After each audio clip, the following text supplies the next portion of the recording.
Hi, I'm Zach Stewart. Laura Hotchkiss. And I'm Daniel Kvoras. On this podcast, we improvise in character as hosts of a morning radio show in a fictional country called the Driftwood Isles. Everything we say is made up, and none of the events, people, or places are real. It's that simple. Now enjoy this episode of Good Morning Driftwood.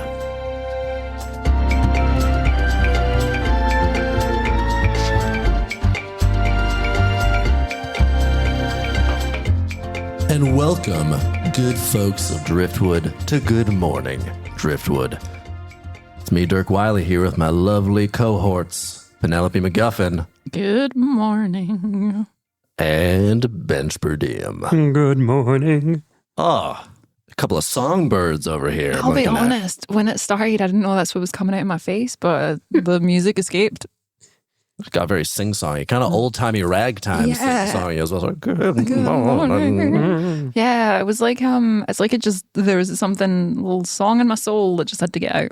Aw, that's lovely. Well, let it out. Anytime you have a song in your soul, just let it out for the people. And I'm sure they'll accept you as you are. But I got some sad news for the people. Oh, no. Unfortunately, it's out of the West Coast. The Starlight Hollow City Council has announced that they're shutting down the Moonrise Labyrinth. No. Yeah, that's right. A family favorite of Driftwood residents for generations. The labyrinth will be no more. It's particularly revered because nobody knows the origin of it. It's just always been there, and there are no records of its construction. It's said that the original settlers of Driftwood just found it in the same condition as it currently is, and that the hedge and plant life inside have never grown or died, and in fact cannot die or be cut. And the council, they're shutting it down. They're saying too many people never come out and are never found, and they now believe there's a portal somewhere inside the labyrinth. To me, that's just a Driftwood rite of passage. You know, some make it and some don't. That's life. What do we think? I'm sorry. The council are upset that not enough people come out of a labyrinth. Like, isn't that the whole point of a labyrinth? Yeah. You don't go into the labyrinth to come out of the labyrinth. To weed out the dunces. Yeah, you go into a labyrinth to face a minotaur, to be killed by the minotaur, to go to the other plane. Like, isn't a labyrinth is a metaphor for life. If you can't make it out of the labyrinth, then how are you going to handle this life of ours? If we wanted to get into a labyrinth and come out the other side, I just take a bus. What's the point? If they do have the bus stop for people who the labyrinth is too overwhelming. Which, like, that's fine. If you're a coward, take the cowardly way. You just called yourself a coward. Yeah. No, I'm saying if I were in that situation. You would be a coward. When you have been in the labyrinth, did you take the bus, though? Yeah. So There you go. Did you guys go in? Yeah. Absolutely. Been through it many and you times. Came out? Yeah. Huh. It's actually not that hard if you just keep following, like, the left turns. Yeah, you just stay left. Yeah. Just go left every time. I have a phobia of minotaurs. Well, you got to get your phobias out of life. I think I might be allergic.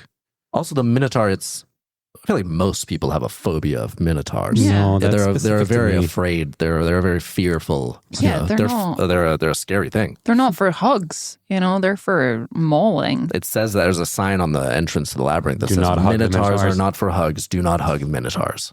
I feel also, like don't feed it. Yeah. Don't they be eat like enough. taking in snacks. They've got enough. They eat enough people, And that's what happens as well. You give it the wrong kind of food, they get a little bit pudgier than they should be. It really ruins their ecological systems. Like, you can't just be feeding them anything. Like, no bread. Everyone thinks feed a minotaur bread. Don't take it your old bread. Yeah. Okay. Just feed it protein yourself. Based. Yeah. Feed it your own legs and arms. Yeah. And that might satisfy it enough to let you leave. And then hopefully you don't get sucked into the portal.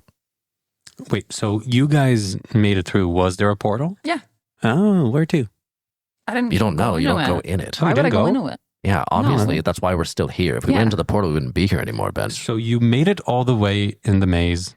Yeah. You faced the minotaur. It looks like a black diamond in the middle of it. I looked through it. People initially thought that it was, just an interesting black diamond. Now they believe that it might be a portal. Yeah. And so retroactively, that must have been the portal, right? I looked at it and I thought that much in the way that,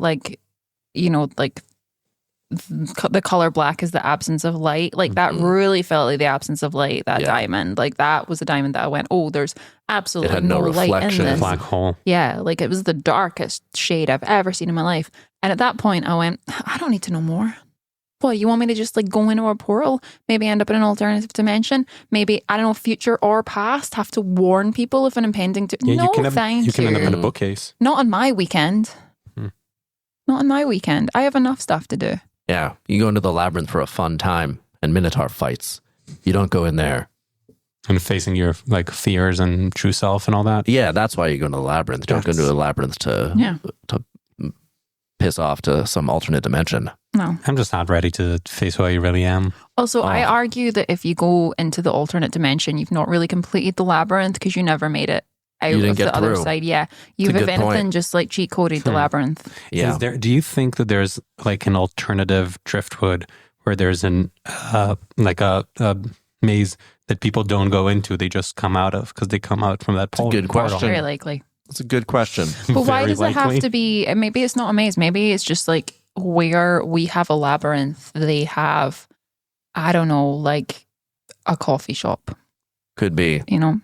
And just a bunch of very confused baristas. Hot Fast Earth. And it's a shame Indeed. because Hot Fast Dirt Cafe. it's a real shame because then they're there and they feel awkward, like they have to buy something because you don't want to just like go in and not be and like, leave. ooh, I didn't even intend to be in this cafe. Yeah, and if maybe they need to use the bathroom and then they'll feel like even more pressure that they have to buy Which something they probably from the will cafe. have to use the bathroom to wipe the Minotaur blood off their faces. Yeah. Because you can't just show up in a cafe with a bunch of blood on you. You at least There will want be to check. questions. You want to check your face for entrails. Mhm. For Your own or others. Your own or others. You don't know like whose there are, but either way, you want to just like check what you're playing with today before you What go are you in. playing with? What are you playing with? Entrail-wise. Before you go up and speak to the barista, because you don't want to be there and like looking at the shock, horror on their face. So embarrassing. Yeah. Oh God, I've done it once. When and people it was notice you have entrails bet on you they- and you didn't. Oh, I bet they're used to it at this point. At that cafe, Yeah.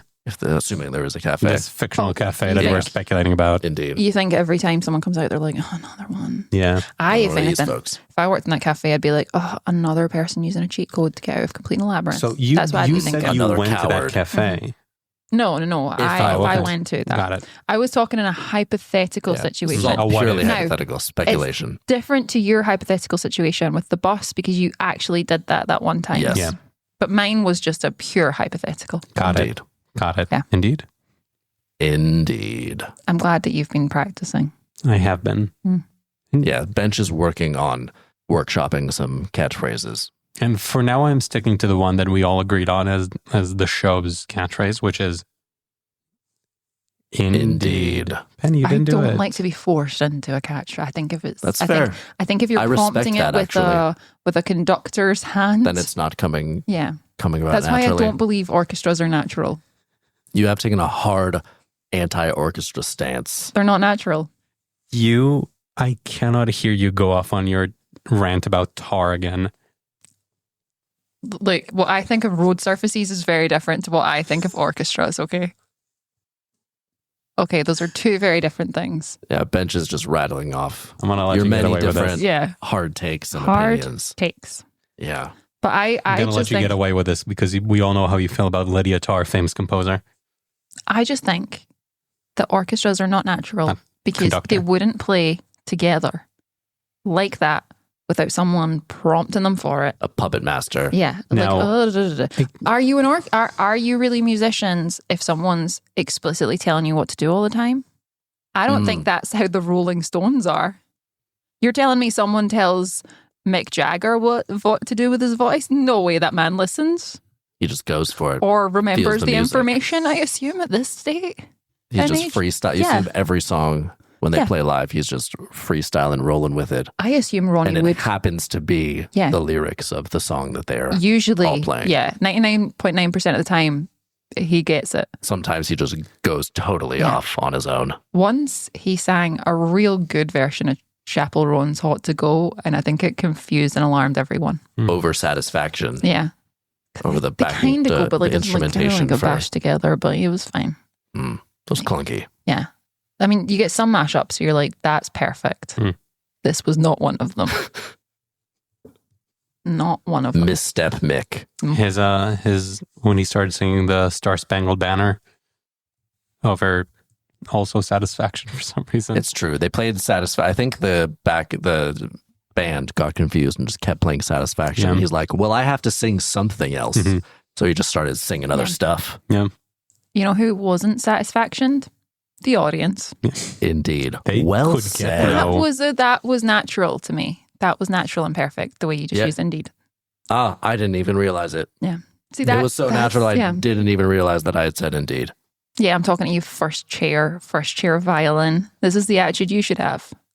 Ooh, Sorry, I was just putting on the some blast there. condescension towards first chair violin. I was Wow. just- Maestros being put on blast everywhere. Just putting... Putting maestros on blast. Maestros, you on blast.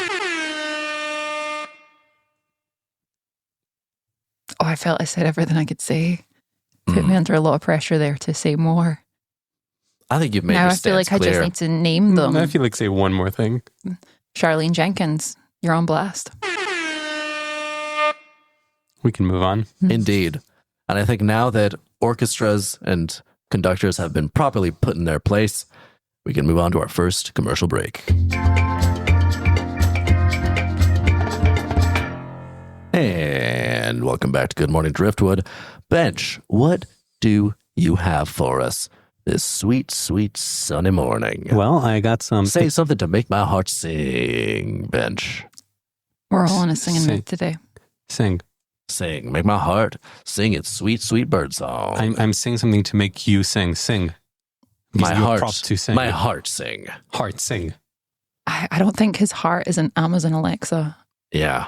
I don't think you can Heart. just give a clear prompt Play like that. sing. It sounds like you're trying to like Heart. hack into my brain somehow, like some sort of Heart. like sing. some code word that I've been hypnotized to react to to this combination of words. And you're saying it's not working. It's not working.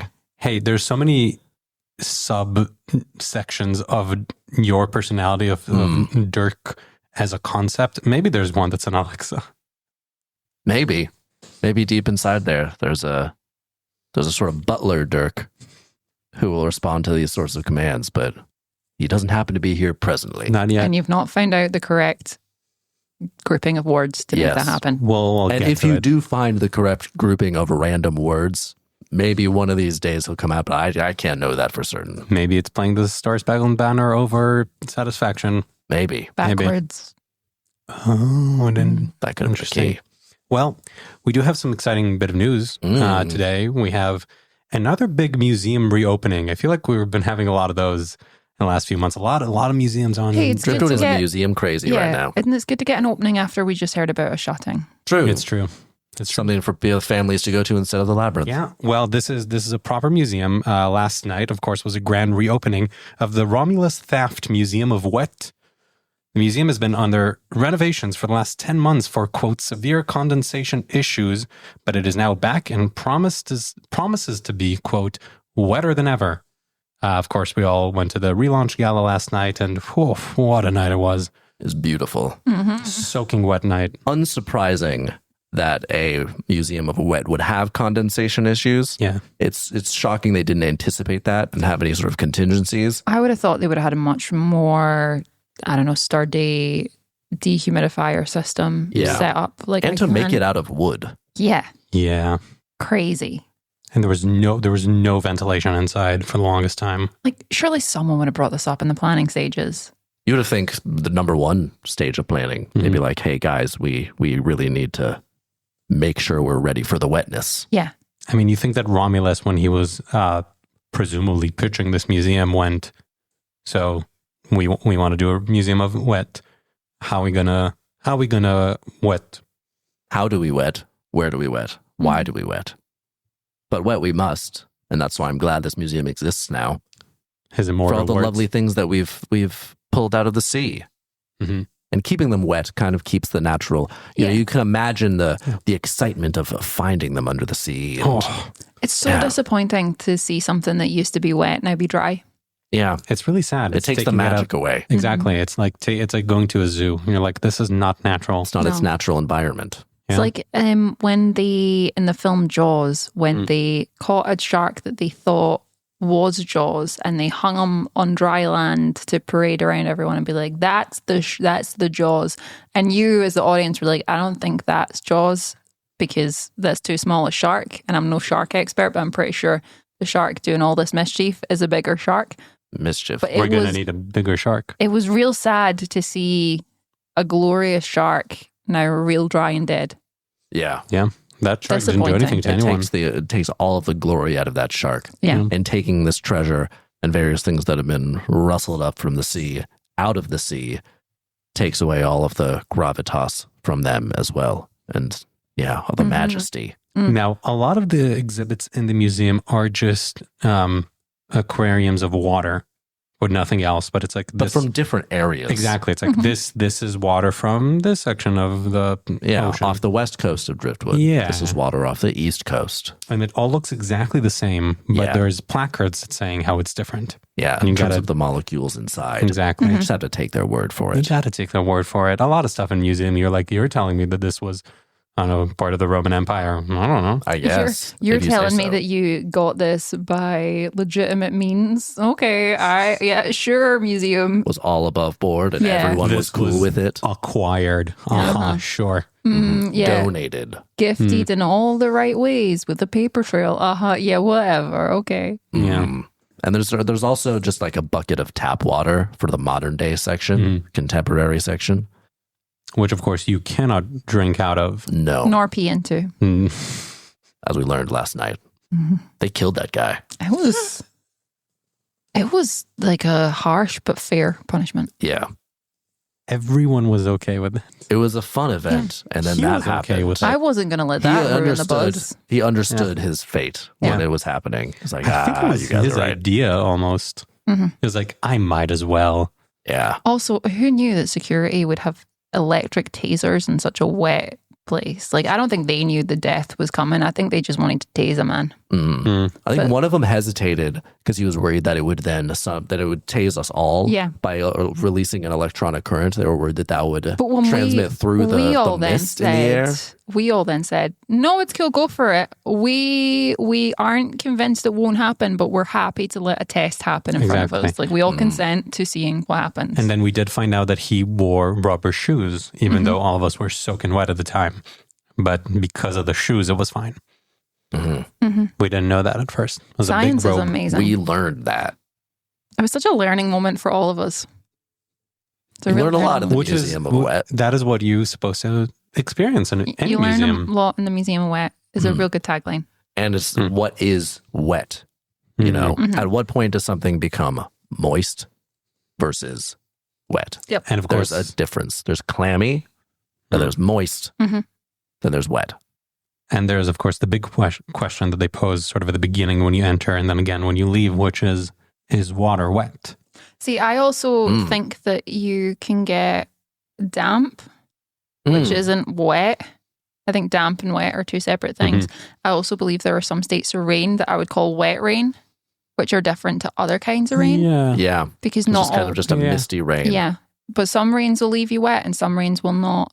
So it's nice Fat that droplets. someone has finally pulled these all together to be like, no, let's get to the bottom of this. Let's create definitions. Let's put them all in a museum for future generations so that they too do not have to go through this awkward, horrible, learning journey themselves. Wrestle with this internally. Penny, you're getting so impassioned. Sometimes you just find yourself awake at night being like, oh, but is that wet? Or is that just, just like a je ne sais quoi? Indeed. Well, as you said, damp earlier. That's like an internal wetness, but not an external wetness. I Like think, something yeah. that's damp is not the outside of it. The exterior isn't slick. It's not, slippery and wet. But Unless- internally, it is wet. Unless it's your sourdough, which is externally damp and If internally. you put that in water, Yeah. it will be very, very wet. It has some innate wetness to it on its spongy exterior as well. But that's just part of the creation of it. You just, you know what? Just hearing you describe again your sourdough makes my It's water tasty. wet. It sounds tasty, doesn't it? Yeah, I think this is Should I crack open a loaf? crack open a loaf. You don't slice Do it. it. You have to crack it open Yeah, like yeah. a coconut.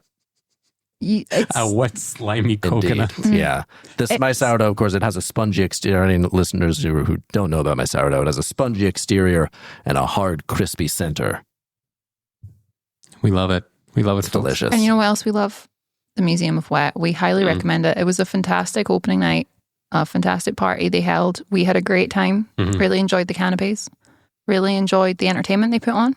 I know that technically the killing of the man was not classed officially as entertainment, but you really take what you get on It the created menu. a natural finale. Really, really interesting, gripping, lots of dramatic points, real 3-beat structure, real Yeah, all-round the 3-beat structure of he's going to pee in that bucket.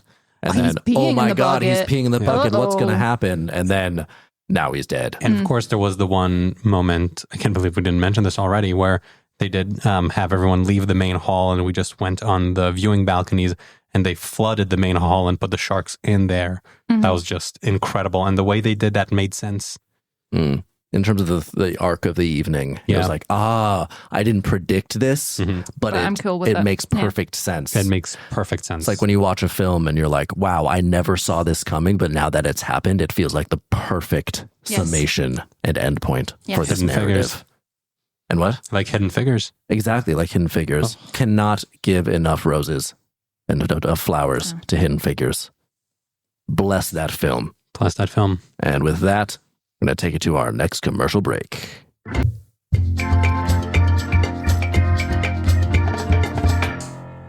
And welcome back to Good Morning Driftwood.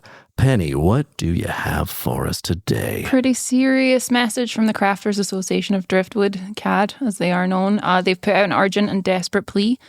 Please stop taking up pottery as a hobby. It has come to this. They have put an official announcement. The Isles are now at max potters, an emergency warning level when there are too many potters and not enough other crafts. We have officially too many people doing pottery. You all need to stop now. Okay. Craft fairs are all artisanal potters now making fun little bowls that are too small to feasibly use for anything useful and are definitely not dishwasher friendly. So with all the best will in the world, sure, you'll buy it, but you'll pop it in the cupboard and you'll choose a more time efficient option for your snacks. Okay. We gotta put an end to this. Okay. Only a certain number of people can do pottery. Some of the rest of you are going to have to take up other crafts if we are to keep the craft fairs really diverse and with enough options that are useful, okay? They understand this is the sexy new thing to be like, we get it. So sexy. So Oh, it's so sexy. intuitive and feeling the earth in your hands. Yeah, who doesn't want to wear that apron and wipe the sweat from your brow with a clay-covered hand? Like, we get it. But CAD are begging for volunteers to give up pottery, put the potter's wheel away, take up knitting or crochet. They are Not as sexy. absolutely in desperate But need of so some... valuable. You know, you can wear those things and keep warm. Yeah. But I agree, it's not as sexy, No. but more needed. This is it. They're in desperate need of tea cozies and scarves. Okay, someone's got to make this. And you know what? They don't work when they're made of clay. You're going to give me a tea cozy to put around a teapot to keep the tea warm for longer like an and armor. make that out of clay? Exactly. It's like an armor. What's it going to do? Be on the front line of the battlefield against the French archers? No. You make it sound cool. It's true. You're This making is it the sound problem really because cool. pottery's just inherently the cool thing, isn't it? It's like Armor's cooler than warmth. Well, I wish these people were making more armor-related things. You said it's too impractically small, like Yeah. bowls and things. It's like, oh, you can put your keys in it. No one does that, No first of one. all. And how many of those do you need? That's going to be a real tiny swingers party if it's just one of those tiny little artisanal bowls and you put like one set of keys in it and then it's like, well, guess I'm going home with myself. Yeah, Like, whoop-de-doo. You were doing that anyway. You didn't need the bowl for that. to tell you that. Too many potters. Too many potters. Potters. I like to keep my keys in my pocket at all time. That's true. Yeah. Why are you taking your keys out of your pocket ever? Well, to open the door. Other than that, No. once you go inside, Still keep right them. back in my pocket. That's how I don't lose them. Yeah, What if you change trousers? Then I move the keys. switch them over. It's more about them Immediately. being on me rather than being in one specific set of Got you. That's trousers. what I was trying to clarify. Yeah. So you do wear more than one pair of pants? I can confirm I wear more than one pair of pants. Not at Okay, the same but they time. are all that color because I notice you don't wear any different. Yeah. They always look the same. Very similar but style they and are color. Yeah, it's different called pairs. They're jeans. Yeah. I okay. wear jeans. But yeah, you Every can get day. different styles of jeans, like No. a bell bottom or No. a straight leg or a slim fit That's a or a myth. high waisted That's a myth. That's not No, real. they sell or a those. skinny. Those Where are do you get your definitely jeans? things. Oh, I have a guy. Okay, well then I guess your guy just sells the one kind, but Yeah. they do have multiple styles. Those Yeah. are available. optical illusions. If you actually Those I compare them love side by I side, love a boot cut myself. it's all the same. They're ripping It's you not off. though. It's wider. It's got more at the fabric. bottom. Yeah. than- You think it is because it's an optical illusion. If you put them If you compare them with any other pair of jeans, you'll see that it lines up perfectly. They just tell me it's bootcut? Yeah. It's advertising. I'm skeptical of this. I'm also skeptical of this. Wow. So you rather believe big ads rather than your pal. And his guy. Yeah. And his jean guy. Okay, I make my own jeans. I don't have a guy. It's me. I'm the guy. There you go. Yeah, like today. I'm the guy now. Today I am wearing a straight leg, high waisted jean, and Dirk is wearing a little flare to go with his boots. And you were telling us that these are all the same pair of jeans. Of course not. They look different on you because you are different people. Okay, and it's going to look different on another this ankle person. cut would not fit around my boots if it was a normal straight leg. Have you tried? Oh, no, because I wouldn't. Why? It would just get stuck. Would it? His cowboy boot needs... Why? Because big advertising, because big Gap because of fabric and how much it can stretch. Yeah. Fabric stretches, exactly. Fabric fills but whatever to an extent, container it's on. I'm also pretty sure think jeans you're weren't like supposed the to fabric. stretch that much. Yeah. Also, you're right. Denim is notoriously inflexible. Sturdy, yeah. Again, that's why it another lasts. lie. That's just another lie they tell you. So it's not, but you're the one who's telling us it's more flexible than ever. Yeah. Pull your jeans right now. Pull my jeans. Take a little bit of thigh jean. Yeah, grab a little bit of that and pull it. There's zero stretch to that. There's a good amount of stretch there. Not much. These are not my workout jeans. You have workout jeans. Of course, don't be I think you're silly. doing those are leg stretchy? presses on the workout jeans. That's going to cut stretchy. up the back of the knee. You're gonna split that bottom, buddy. Yeah. I haven't. They're very flexible. Again, you can also make them from like breathable materials. Okay, that's not denim anymore. Of course it is. That's a synthetic. No, it's a blend. That's denim though. It's really not. It brother. is. Here's the thing though. It is. You're the one. You said you make them yourself though. Yeah.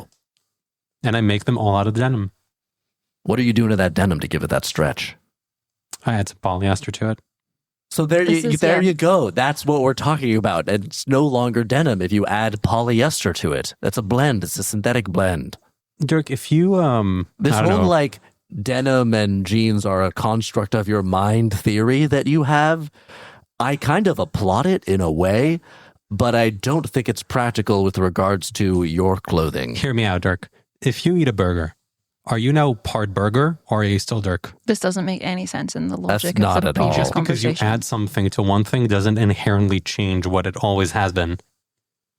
But that's different to like, okay, but like eating and Kinda consuming. makes sense. No, it doesn't Dirk make is- sense. Dirk, It doesn't come on, make you gotta sense. see it. You're eating some fuel here. The cotton is not eating the polyester. Why not? Good you are point. putting a I'm back blend on together. Thank God, Penny's yeah. side. What is sewing if not one fabric eating another? That's literally not it. That's also a good no, point. No, that's not it. Dirk, I that's feel like not I'm it. leaning Because back when you over towards eat it, bench now. No. Because when you eat the food, it doesn't just stick to you the way it was. You're chewing it up, you're turning it into thing, and then your body's digesting it. The stitches on your jumper are not getting digested. That's true, because then once I process the food, I will be no longer hamburger. Yeah. I will still be Dirk. Okay, Whereas, I'm back. your shirt's I'm going back to keep its stitches. They're going to stay there. Yeah, okay, I'm back on Penny's side. With Remember this. that skin graft you got? Yeah, That was sewed onto you. but that was my skin. There was a skin back Yeah, but on it was a them. different part of your skin onto Yeah. your skin. But that would be like doing patched denim. That doesn't make any sense. That's a thing. Like if you got a hole But in your if jeans, patched you would just denim is patch still over denim, the top of it. Well, but what does it matter if you patch it with something that has extra? You think the This- threaded material on the jeans is also denim? Of course not. That's Probably, ridiculous. right? No, of course not. That's ridiculous. Is it Don't not? make No. The zipper? What do you think that's made of? Zipper. Teeth and metal. Does that make it not denim? That bit's not denim. Well, that's a separate part that's attached, right? It's part of That the, just it's part is of the the jeans. functionality of the trouser. Well, It's okay. function. It's functionality. And the workout jeans that I wear have the polyester materials for their functionality. But then I don't think you can technically call them jeans anymore. Like it's That's just, true. Then they're just pants. It'd be like is it a dress or is it a pair of trousers? Very much on the cut, the finish, the style. Which are all the same. They're not all the same. Not all the same. I think they Bench. are. I think a almost dress got is you. the same as jeans. No, don't be ridiculous. I think all trousers are jeans. Bench. This is insane. It feels like a philosophical issue for you, Bench, it at this feels- point. Most things are. It feels like you've thought about this. That's deep. You've thought about this for too long, but you've came to all the wrong conclusions. I think I thought about this for the appropriate amount of time and got to the correct conclusions. You've taken yourself in a very long, winding road, and I don't think you know where you are at the end of it. Yeah. Well, maybe I'll meet a Minotaur. Wow. Dang. Maybe he will. And maybe that Minotaur will slap some sense into you. Indeed. There you go. Finally, he did it in a way that made sense. Done, Oh, Bench. finally. Oh no! Why'd you ruin it with the ring a No, ding let's keep going. ding? This is Don't good. This is do good. two, you don't do two back to back. You can't do two back to back. It's too much of a spicy chimichanga.